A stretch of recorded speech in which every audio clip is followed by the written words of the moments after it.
Good morning. Welcome back once again to your favorite educational YouTube channel পরীক্ষা প্রস্তুতি। WPSI already form fill up শুরু হয়ে গেছে, অনলাইনে আবেদন শুরু হয়ে গেছে। অনেকে হয়তো করেও দিয়েছো, ভিডিওটা আমার একদিন দুদিন আগে দেওয়া উচিত ছিল। যাই হোক, হয়তো অনেকে এখনো করোনি।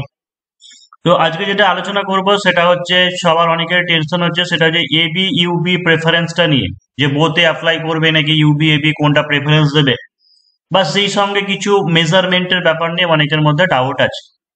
তো সেই ব্যাপারগুলোই আলোচনা করছি।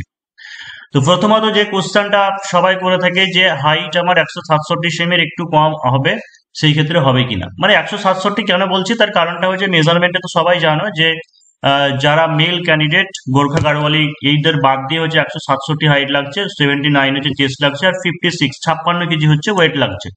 এবং গোর্খা গাড়োয়ালি যারা, তাদের হচ্ছে 160, 76 হচ্ছে 52। আর যারা যেটা হচ্ছে এবি পোস্টের জন্য কত লাগছে, 173 থাকবে। 173 হাইট লাগবে নর্মালদের ক্ষেত্রে, 86 চেস্ট লাগবে, 60 কেজি ওয়েট লাগবে। আর গোর্খা গাড়ওয়ালিদের ক্ষেত্রে হচ্ছে 163, 81, 54। আর মেয়েদের ক্ষেত্রে হচ্ছে 160, 48। তো এইগুলো আশা করি সবাই জানো। তা আমি শুধুমাত্র এটা ইউআর ক্যাটাগরি মেলদের ক্ষেত্রে হিসেবে বলছি, মানে চার যেরকমই আর কি বয়সের ছাড় আছে, মেল বা ফিমেল হোক, সেইভাবেই বলছি যে 167 বা যেটা স্ট্যান্ডার্ড মানটা দেওয়া আছে, মানে যেটা ন্যূনতম লাগবে সেটার থেকে কি একটু কম হলে হবে। ঠিক আছে, এই কোশ্চেনটাতে যদি বলো তাহলে ডিরেক্ট বলবো যে না। এবার ব্যাপারটা হচ্ছে কিছু ক্ষেত্রে লাক অবশ্যই ডিপেন্ড করে, কারণ এমন অনেক ক্যান্ডিডেট থাকে, এমনটা তো নয় যে একদম ফিক্সড আছে। অর্থাৎ তুমি হয়তো কেপিএসআই এ তোমার একই যে হাইট হলো ডব্লিউপিএসআই এ তাই হবে, বা কনস্টেবলে তাই হবে, এরকম তো কোনো জায়গাতে ফিক্স নেই।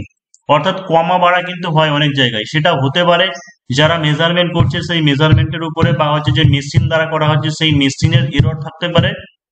তো আর একটা জিনিস হচ্ছে যে যিনি মেজারমেন্ট করছেন তার উপরে ডিপেন্ড করছে, অর্থাৎ রিক্রুটমেন্ট জোনের উপরে ডিপেন্ড করছে কি হবে না হবে।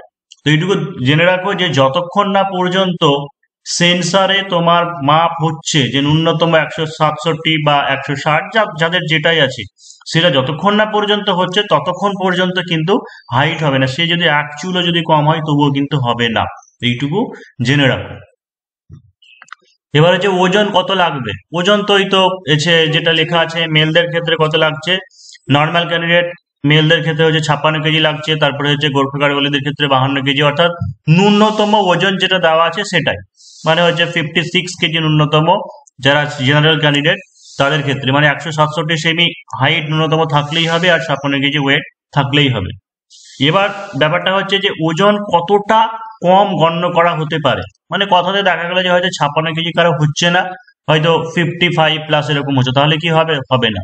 এমনকি যতদূর পর্যন্ত জানি কারো যদি 58.6 বা 7 এরকম পর্যন্ত হয় তবুও হয় না। এটাও ডিপেন্ড করছে যে রিক্রুটমেন্ট জোনের উপর। কারো হয়তো দেখা গেল যে 200 গ্রাম বা হচ্ছে 250 গ্রাম কম, 200 গ্রাম বা 250 গ্রাম যদি পর্যন্ত কম হয়, তাহলে সেই ক্ষেত্রে যারা ভালো হয়, যেখানে যারা রিক্রুটমেন্ট করছে বা যারা মেজারমেন্ট করছে সেখানে তাদের উপর ডিপেন্ড করছে। তারা যদি ভালো হয় তাহলে সেই ক্ষেত্রে হয়তো 200 বা 250 গ্রাম কিছু বললে জল বা কিছু খাবার খাই আবার মেশিনে তুলতে পারে। আবার কোনো জায়গায় এমন হতে পারে যে সেখান থেকেই তোমাকে ডিসকোয়ালিফাই করে দেওয়া হতে পারে।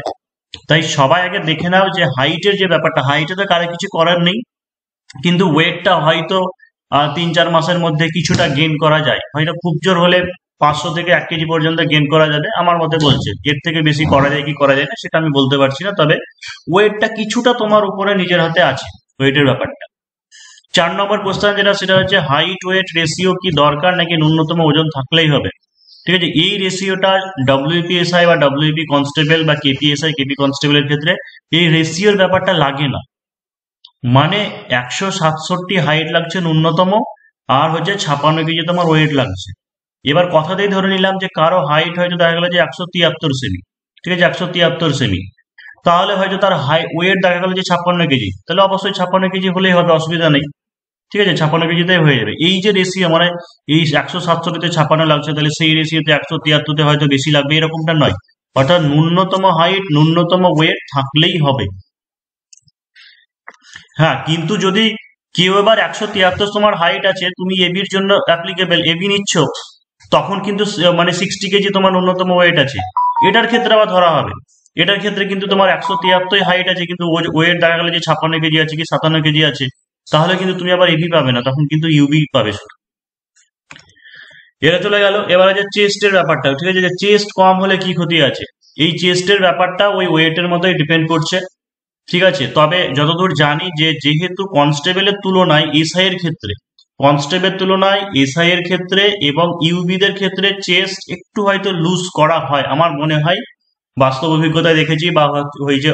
অনেকে হয়তো যেটা বলেছে সেই অনুযায়ী, কারণ অনেকে হয়তো বলবে, ভিন্ন মতামত দিতেই পারে যে না এরকম এসআইও করা হয় না, চেস্ট একটু কম হলেই বাদ দিয়ে দেয়। সেটা তো বললাম যে যেখানে মেজারমেন্ট করা হচ্ছে সেখানের উপর ডিপেন্ড করছে।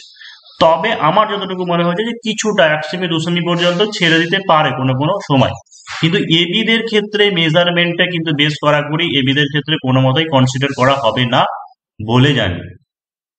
এবার যে ব্যাপারটা হচ্ছে ইউবি এবির পার্থক্যটা কি, ঠিক আছে। ইউবি মানে কি হচ্ছে, ইউবি মানে হচ্ছে আনআর্ম ব্রাঞ্চ, তাই তো, আনআর্ম ব্রাঞ্চ, আনআর্ম ব্রাঞ্চ। আর এবি যেটা সেটা হচ্ছে কি আর্মড ব্রাঞ্চ। ইউবি যারা থাকে সাধারণত ইউবি তারা হচ্ছে থানায় পোস্টিং, ঠিক আছে, যে কোনো বিভিন্ন টাউনস বা সিটি বা তোমার বিভিন্ন গ্রাম্য এলাকায় যে সমস্ত জায়গাতে থানা আছে সেই সমস্ত থানাতে ডিউটি করবে যারা হচ্ছে এবি। তুলনামূলক কি হচ্ছে, এবিদের ক্ষেত্রে ওয়ার্ক প্রেসার প্রচন্ড থাকে, ওয়ার্ক প্রেসার ব্যাপক পরিমাণে থাকে, মানে বেশ কিছুটা চাপ আছে বলতে পারো। এবি সাধারণত ট্রাফিক সিগন্যালে থাকতে পারে বা বিভিন্ন নাকা চেকিং যে সমস্ত জায়গায় সেখানে হতে পারে, বা হচ্ছে কোনো একটা জমায়েত হচ্ছে, কিছু হচ্ছে, বা কোনো একটা নেতা মন্ত্রী তাদের সেফটি, এই সমস্ত বিভিন্ন ব্যাপারের জন্য সাধারণত কি থাকে, এবিরা নিযুক্ত থাকে যতটুকু জানি। তো তুলনামূলক এবিতে চাপ অনেক কম থাকে, কারণ সবসময় হয়তো তাদের ডিউটি নাও থাকতে পারে, যে কোনো একটা জায়গায় হয়তো ইনভলভ হলো কিন্তু সেরকম প্রেসার কিছু নেই। তেমনি এটুকু মনে রাখতে হবে যে এবিতে তেমন কাউকে সেরকম একটা যে পাবলিক ফিগার যেটাকে বলতে পারো, বা হচ্ছে সম্মান বা পাওয়ারের যে ব্যাপারটা, সেটা তুলনামূলক ইউবির থেকে কম। তো যারা এবি জব করে কিন্তু অন্যান্য পরীক্ষার প্রস্তুতি করা যাবে, কিন্তু ইউবি জব করতে করতে কখনোই এটুকু ভাববে না যে অন্যান্য সময় তুমি টাইম বের করে অন্যান্য পরীক্ষার জন্য প্রস্তুতি নেবে। তো সেই ক্ষেত্রে যাদের যদি অন্য কোনো প্রেফারেন্স থাকে পুলিশ ছাড়া, হয় যে ডাব্লিউবিসিএস বা অন্যান্য পরীক্ষার জন্য, তাহলে সেই ক্ষেত্রে এবি কে ফার্স্ট প্রেফারেন্স দিতে পারে। এবার এটাই প্রেফারেন্সের ব্যাপারটা ভালো করে আরেকবার আলোচনা করে দিচ্ছি যে প্রেফারেন্স কি দেবে। এবার দেখো, হাইট ওয়েট চেস্ট সব যদি ঠিকঠাক থাকে, ঠিক আছে, হাইট ওয়েট চেস্ট সব যদি ঠিকঠাক থাকে, মানে তোমার এবিদের ক্ষেত্রে কি দেখলাম, এবিদের ক্ষেত্রে 173 মিনিমাম লাগছে, 86 তোমার চেস্ট লাগছে, আর 60 কেজি ওয়েট লাগছে। এরা যারা ফুলফিল করবে এই মেজারমেন্টে, যারা ফুলফিল করছো, ঠিক আছে, অথচ তোমাদের ইউবি হয়তো ফার্স্ট প্রেফারেন্স হওয়ার ইচ্ছে আছে, মানে থানায় ডিউটি করলে বা হচ্ছে ইউবি পোস্টটা তোমরা নিতে চাও, কিন্তু আবার এটাও ভয় আছে যে হয়তো কাট অফ এর ব্যাপার, ঠিক আছে, যে কাট অফ এর ব্যাপার কিভাবে ক্লিয়ার করতে পারবে কিনা, কিন্তু দুটোর জন্যই তুমি মেজারমেন্টে অ্যাপ্লিকেবল।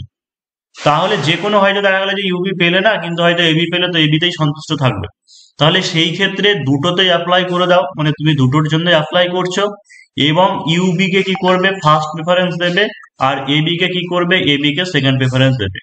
তার কারণটা হচ্ছে ইউবি এবির ক্ষেত্রে প্রিলিতে সেম কাট অফ থাকে, ঠিক আছে, প্রিলিতে সেম একই কাট অফ থাকে, কিন্তু মেনের ক্ষেত্রে অবশ্যই কি হচ্ছে, এবিতে কাট অফ বেশি, মেনের ক্ষেত্রে অবশ্যই এবিতে কাট অফ বেশি যাবে। এই কারণের জন্য যাদের হাইট ওয়েট মেজারমেন্ট সবকিছু ঠিকঠাক আছে তাদের ক্ষেত্রে বোতে অ্যাপ্লাই করে দাও, আর হচ্ছে ইউবি ফার্স্ট প্রেফারেন্স দাও, আর এবি হচ্ছে সেকেন্ড প্রেফারেন্স দাও। বাই চান্স কোনো কারণের জন্য যদি ইউবির কাট অফ ক্লিয়ার না করতে পারো, যদি এবির কাট অফ ক্লিয়ার করে থাকো, তাহলে সেই ক্ষেত্রে এবি পোস্টটা তুমি পেয়ে যাবে। কিন্তু যদি তুমি বেশি নাম্বার পেয়ে যাও, ঠিক আছে, হয়তো দেখা গেল যে এবি কে তুমি ফার্স্ট প্রেফারেন্স দিয়ে দিলে, অথচ বেশি নাম্বার পেয়ে গেলে, ইউবির কাট অফ ক্লিয়ার করে গেলে, তখন কিন্তু তুমি নাম্বার বেশি থাকা সত্ত্বেও কিন্তু ইউবি পাবে না। এইটুকু মনে রাখো। এটাই লিখে দিয়েছি যে ইউবি কাট অফ বেশি হয়, আর ইউবি না পেলেও এবি যে কোনো একটা কাট অফ ক্লিয়ার হবে, ঠিক আছে, কিন্তু ফার্স্ট প্রেফারেন্স যদি কেউ এবি দিয়ে দাও তাহলে বেশি নাম্বার পাওয়া সত্ত্বেও ইউবি হবে না। হ্যাঁ, আর একটা জিনিস হচ্ছে, কোনো কোনো ক্যান্ডিডেট যারা জব প্রোফাইল সম্পর্কে জানে বা অন্যান্য পরীক্ষার জন্য টার্গেট করে, তারা হয়তো নিজেরা ইচ্ছে করেই প্রথমে এবি কে প্রেফারেন্স দেয়, তো সেই ক্ষেত্রে অসুবিধা নেই। যারা দিতে চাও নিজে থেকেই যে এবি কে ফার্স্ট প্রেফারেন্স দেবে, বা এবিটাই তোমার চয়েস, যে তুমি যতই নাম্বার পাও না কেন, তাহলে সেই ক্ষেত্রে এবি কে ফার্স্ট প্রেফারেন্স দিতে পারো। কিন্তু যাদের ইউবি ফার্স্ট প্রেফারেন্স আছে তাদের ক্ষেত্রে বলবো ভালো করে বুঝে নাও যে বোতে অ্যাপ্লাই করো এবং ইউবি কে ফার্স্ট প্রেফারেন্স দাও। আশা করি তোমাদের ডাউট ক্লিয়ার করতে পেরেছি, মানে তোমরা যারা এখনো অনলাইনে ফর্ম ফিল আপ করোনি এই ব্যাপারগুলো দেখে নেবে, ঠিকঠাক করে অ্যাপ্লাই করে নাও। ছবি টবি সিগনেচার এই সমস্ত জিনিসগুলো একদম ঠিকঠাক দেবে। তার কারণটা হচ্ছে অনেকেরই কিন্তু বাদ চলে যায় এই সমস্ত ভুলের জন্য। তাই প্রথমে যেন অ্যাপ্লিকেশন যেন বাতিল না হয়, সেই ব্যাপারটার জন্য অবশ্যই ঠিকঠাক ভাবে খুব সংযত হয়ে ধীরে সুস্থে ফর্ম ফিল আপটা করো। আর গতকাল অর্থাৎ 10ই মার্চ থেকে 10ই মার্চ সন্ধ্যেবেলা থেকে WPSI আপকামিং মানে যেটা ফর্ম ফিল আপ চলছে সেটার জন্য ক্লাস শুরু হয়ে গেল। যারা এই ব্যাচে জয়েন করতে চাইছো তোমরা 7797427474 এই নাম্বারে হোয়াটসঅ্যাপে কন্ট্যাক্ট করে নিতে পারো। ক্লাস একদিন শুরু হয়ে গেছে, বেশি এগোয়নি। তোমরা যারা যাও তোমরা তাড়াতাড়ি জয়েন করে নিতে পারো।